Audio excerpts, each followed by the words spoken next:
Sa mga naubusan at nag-aabang ng mga modular helmets, meron na po tayong SEC modular helmet. Meron tayong dalawang klase, Whirlwind and Universe. Ito po siya mga bossing. Yan, dito sa Universe natin, meron tayong solid gray.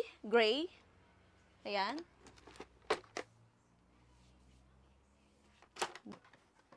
Dito naman tayo sa Whirlwind. Meron din tayong gray-white. Dito naman tayo sa Universe, white-black. May touch of red din siya. Look. May kasama din tong spoiler na separate. Then, available din yung Universe natin na matte black, white. Ang ganda rin ito. Oh. Sobrang solid din ito. Available din po yung ating Whirlwind Solid Gloss Black. Yan. Siyempre, available din lahat ng yan for installment via home credit and Salmon Financing mga bossing. So, dito pala sa ating Whirlwind, nagkakahalaga po ito ng 3,300 pesos only.